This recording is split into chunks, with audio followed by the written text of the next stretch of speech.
Don't come to the Sunday get-together. My new wife says you'll make the whole party stink. That was my younger brother's text. I wish I could say it shocked me, but honestly, it didn't. What did sting was watching the notification light up with little red hearts from my mother, my father, even my aunt. They weren't horrified. They liked it. Hi, everyone. My name is Clara Rowan. I'm 27 years old, and apparently my family thinks I smell bad enough to ruin a party. I stared at the message for a full minute, thumb hovering over my phone. My first instinct was to defend myself, to call my brother, to demand an explanation. But then, the calmer part of me, the part they taught to know her place, simply replied, "Understood." And then I set the phone down. Because deep down, I already knew, no matter what I did, I'd never be their version of enough. Not polished enough. Not obedient enough. Not the kind of woman who married into money like my brother did. That night, I sat at my desk in my quiet apartment, the one I'd bought with my own savings, and looked at the framed photo of my parents smiling at my brother's wedding. I wasn't in it. They thought they'd humiliated me. They thought I'd disappear, cry, or beg. But what they didn't know was that my office, the one they'd all forgotten I owned, was about to become the stage for their greatest shock yet. The same office my brother was scheduled to visit the next morning with his brand new wife. And I was ready.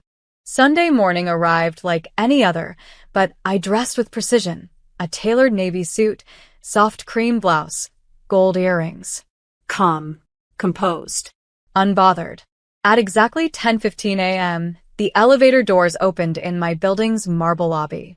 My assistant, Jamie, texted, "They're here." I smiled. Perfect timing. My brother, Ethan, walked in first, hand in hand with his new wife, Sabrina. She looked every bit the picture of smug luxury. Diamond earrings, a sharp perfume that entered before she did, and a tone that could slice glass. But when her eyes landed on me behind the glass wall of my corner office, she stopped mid-step. You work here?" she stammered. I stood, closing my laptop with deliberate calm. "No, Sabrina. I don't work here. I own this place." Ethan blinked like he'd misheard. "Wait, what?" "Welcome to Rowan Strategies, your new corporate PR firm," I said, extending my hand. "I believe your company, Sabrina Luxe Interiors, signed a 3-year brand management contract with us last quarter." Jamie appeared beside me with a clipboard. "Would you like coffee, Ms. Rowan?" Sabrina's face drained of color. Ethan's smirk vanished. "I thought your sister was in marketing," he muttered. "Close," I replied smoothly. "I run a national PR agency. Your wife's company is one of my smaller clients." Sabrina's jaw tightened. "You should have told me." Ethan turned red. "You told me she didn't have a career." I smiled faintly, gesturing toward the conference room. "Shall we begin the meeting? We're billing by the hour." That was the moment she screamed, not out of anger, but from realization. Because for the first time, she saw exactly who she'd insulted. Sabrina's voice echoed through the glass. "You can't be serious. You're her client." Her assistant froze, mid-note, unsure whether to apologize or vanish. My staff tried not to react, but I caught the subtle smiles. They'd all seen the text I'd received the night before. It had become the silent fuel for today's victory. I took my seat at the head of the table, the same one where major clients once tried to dismiss me for being too young. Now, the same authority that once intimidated me sat comfortably on my shoulders. Ethan fumbled to recover. "Clara, we didn't mean—" "Don't," I interrupted softly. "Let's keep this professional." He fell silent immediately. That was new. I turned my attention to Sabrina, who sat stiffly, arms crossed, pride cracking like thin glass. "Your brand's recent backlash over unpaid vendors is trending online," I began. "Our job is to clean that up. Efficiently." Her eyes widened. "You knew about that?" "Of course," I said calmly. "It's my job to know what's hidden beneath polished surfaces." The irony hung thick in the air. For every time my mother told me to know my place, for every family dinner I wasn't invited to, this moment restored something deeper than revenge. Dignity. When the meeting ended, Sabrina didn't make eye contact. Ethan hesitated at the door. Clara, are you coming to dinner tonight? I met his gaze. I wasn't invited, remember? And before he could respond, I added, but maybe next time you'll text the client before mocking her in the group chat. His face drained of color as the door closed behind them.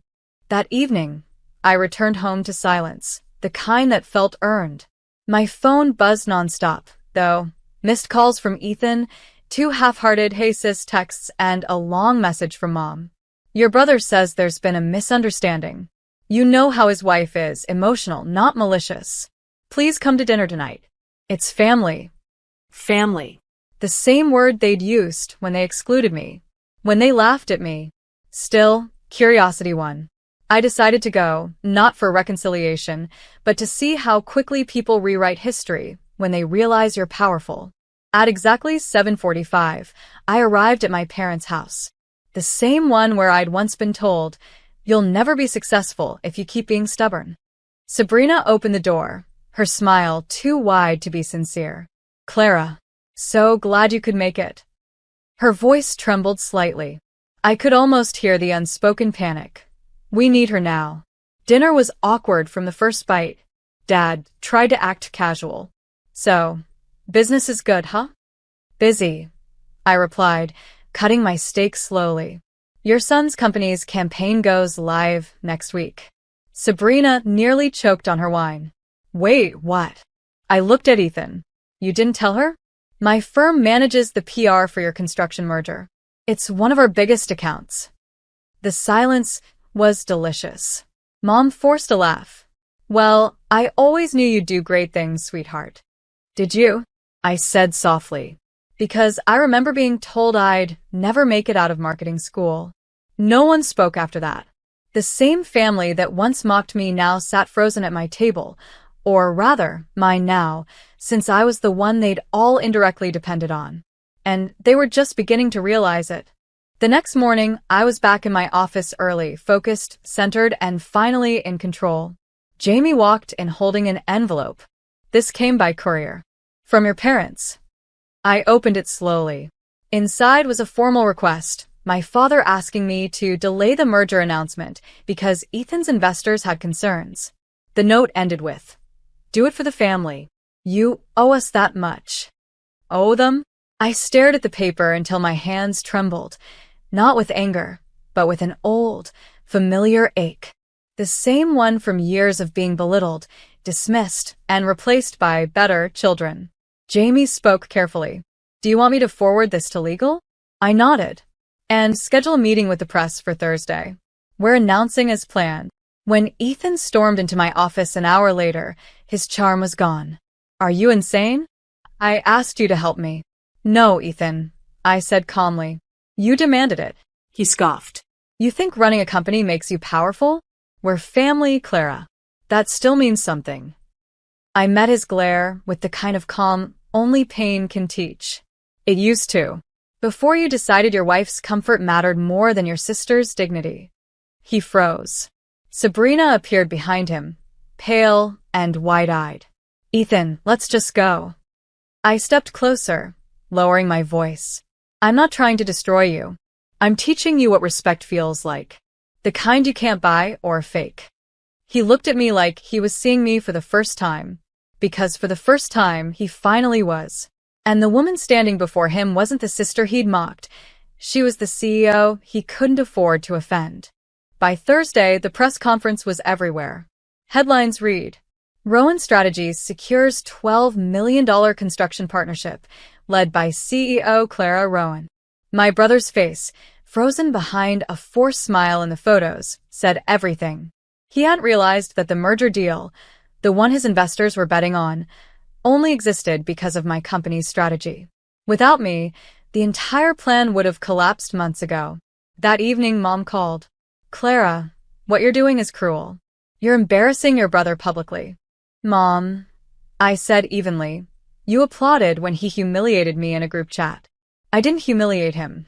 I just stopped hiding who I am. Her tone hardened.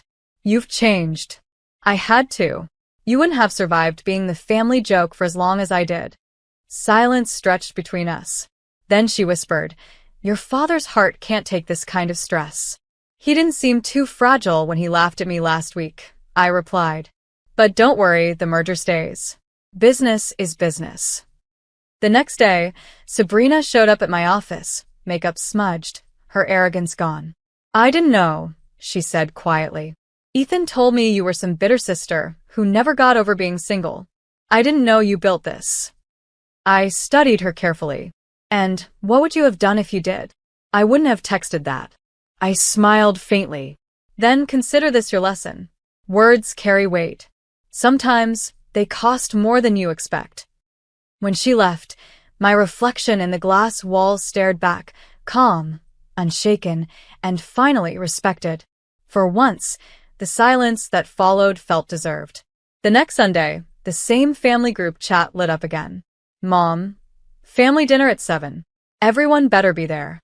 Dad reacted with a thumbs up. Ethan sent, "Of course." Then a pause. Finally, "Clara?" I typed one word, "Busy," and hit send. By 7:05, I was at the rooftop of the Rowan Tower, my building, sipping tea while my staff worked quietly around me. Down below, I could almost imagine my family pretending everything was normal. At 7:48, Jamie approached with a smirk. "You'll want to see this." She handed me her tablet, a live post from a local journalist. Breaking, Rowan Strategies named Businesswoman of the Year by the Denver Business Council. The photo was me, calm, confident, standing in front of the same company they all thought was my little marketing job. My phone buzzed instantly. "Dad, we're proud of you." "Mom, you should have told us, sweetheart." "Ethan, you made us look bad." I stared at their messages, the same pattern repeating, pride only when my success benefited their image. Jamie raised a brow. "You gonna reply?" I smiled, setting the phone face down. No. Let them sit in it. Because power wasn't about shouting anymore. It was about choosing silence, and knowing they finally understood what that silence meant. That night, I looked out at the city lights, my city, my name glowing on a skyline they'd once said I'd never reach. For the first time, I didn't crave their approval. I already had something better, peace. A month later, I was standing at a charity gala, speaking on stage about entrepreneurship and resilience.